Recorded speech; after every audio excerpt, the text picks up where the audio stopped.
अच्छा जी, अब अगर हम ये चाहें कि गाड़ी जो है वो रैपिड कूल हो या रैपिड जो है वो हीट अप हो जाए, जो इंटीरियर केबिन है, ये किस तरह होगा?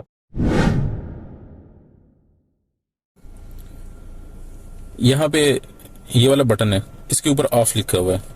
तो बाकी गाड़ियों में अगर इसके ऊपर ऑफ लिखा हो, इसको हम एक दफ़ा दबाते हैं तो ये पूरा सिस्टम ऑफ हो जाता है।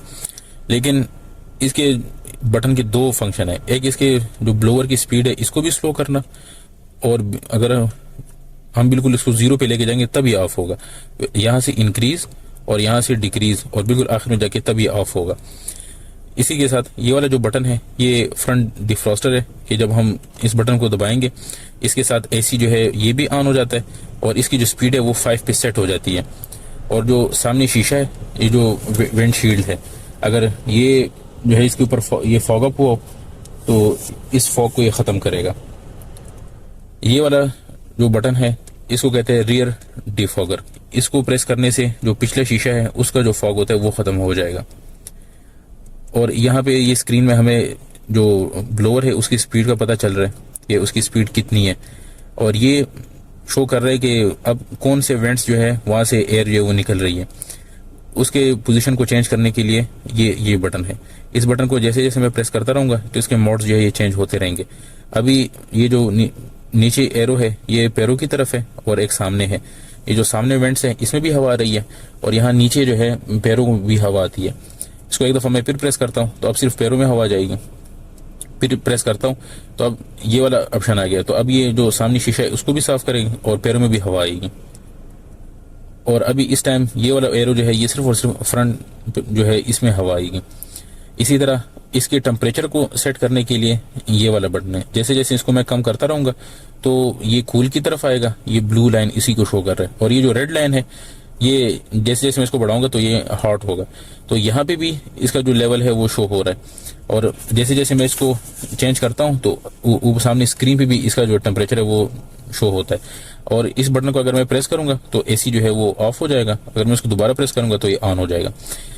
ये वाला जो सा बटन है ये है एयर सर्कुलेशन का, कि गाड़ी के अंदर जो एयर है बस वही सर्कुलेट होती रहे, बाहर से और एयर अंदर ना आए।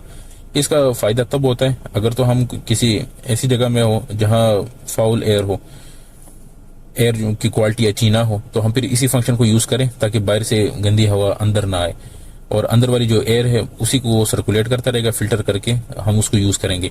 लेकिन इसका नुकसान जो है वो सर्दियों में तब होता है जब हम इसको यूज़ करेंगे तो बहुत जल्दी जो सामने शीशे है ये फॉग अप हो जाएंगे, धुंधले हो जाएंगे।